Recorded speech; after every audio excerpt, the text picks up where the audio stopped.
All right, so what is an interval vector? This is basically a term that we use in musical set theory, and this is distinct from mathematical set theory as well as from other sort of musical systems like serialism, but it's kind of nearby. And so, musical set theory, we talk about pitch class sets, and their interval vectors then are derived from these pitch class sets to tell you kind of the intervallic geometry of it, the interval content, just quickly. And so, what this looks like in practice is basically a 6-digit array. So first of all, let me just show you a pitch class set. So we got 0, 1, 2, 4. So basically, if you go from 0 to 1, that's a semitone. 0 to 2, that's a whole tone, two semitones. And then 0 to 4 is what we call a major third in Western music. So that's 0 to 4, that's 4 semitones. And then, of course, we can also treat the 1 to the 2 as a semitone, 1 to 4 as 3 semitones. Okay, so that's a new interval. And then 2 to 4 is a whole tone. So basically what this means in terms of an interval vector is 2, 2, 1, 1, 0, 0. So it's saying there are 2 semitones, 2 whole tones, 1 minor third, as we call it, and 1 major third, as we tend to call it. And then there are no perfect fourths and no, tritones, whatever you want to call it. Uh, and so, of course, you're saying, what about the perfect fifth? What about the, sharp fifth? What about the whatever interval you want to call? And so the way that this is factored in, so if we take a 12, for instance, that is 0. And if we have an 11, that's essentially, we're thinking of it more as like a -1, so you just get the absolute 1. You get it? So with, if you want like a minor sixth, like for instance, A to F, that is 8 semitones, but we're going to treat it as 8 semitones down. So that would be the major third. It would be a 4. So this is to avoid redundancies. It's a little bit complicated, but once you get a feel for it, you realize that there's this reflective quality to the octave.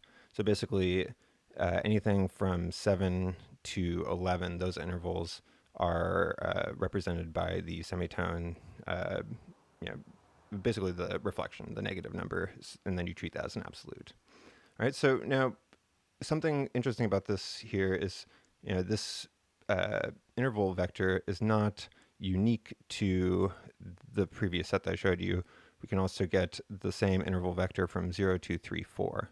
So there's a lot of interesting sort of relationships. There are interesting relationships to observe here between different pitches and how they create these geometries when we put them together. Now, if you don't like sort of dealing in these arrays, it might seem a little bit too informational or like abstract.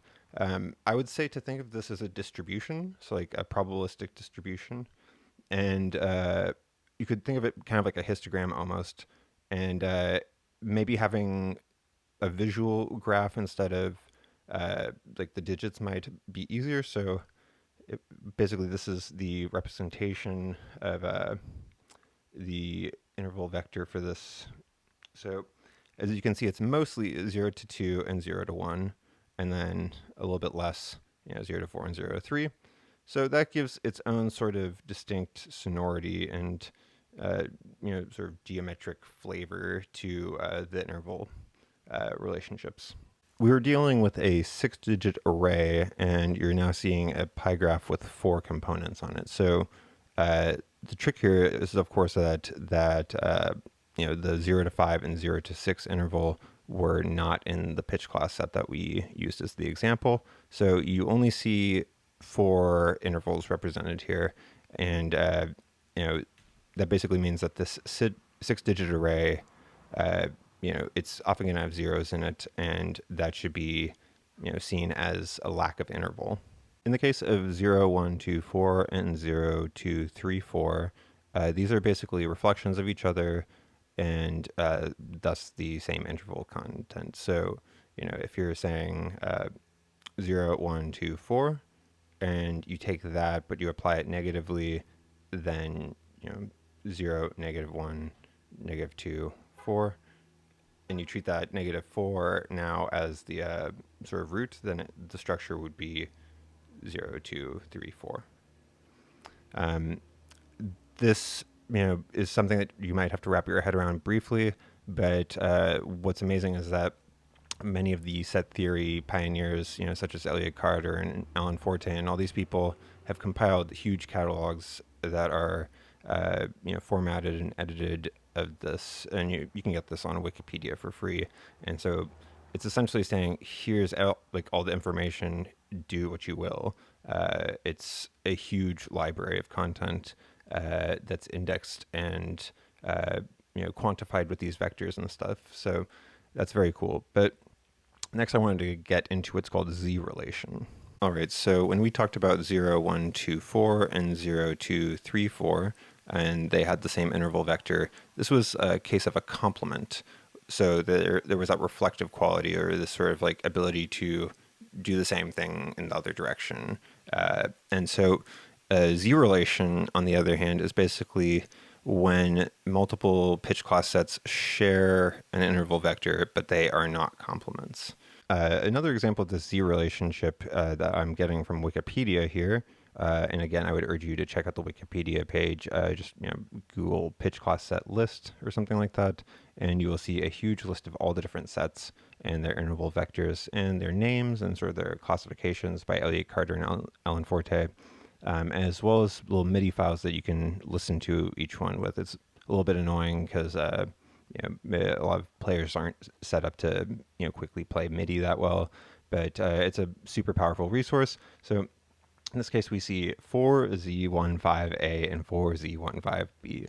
So these are Z-related chords, and you can see here that they're basically 4-note chords, but both of them have the same interval vector, which is 6 ones, and that's because it's an all-interval tetrachord. And this is like an example of some of the set theoretic phenomena that you find where composers basically start getting interested in specifically different sets that share these sort of distinct interval vectors. And so in many ways, I think that the interval vector is almost more important than the pitch class set itself, because it gives you a good sense of that geometry. So I hope to basically do a few more videos on set theory and dive into stuff like transformation theory, the different ways to create compound sets and transpose and invert and all that. Let me know if this is useful to you, and thanks for watching.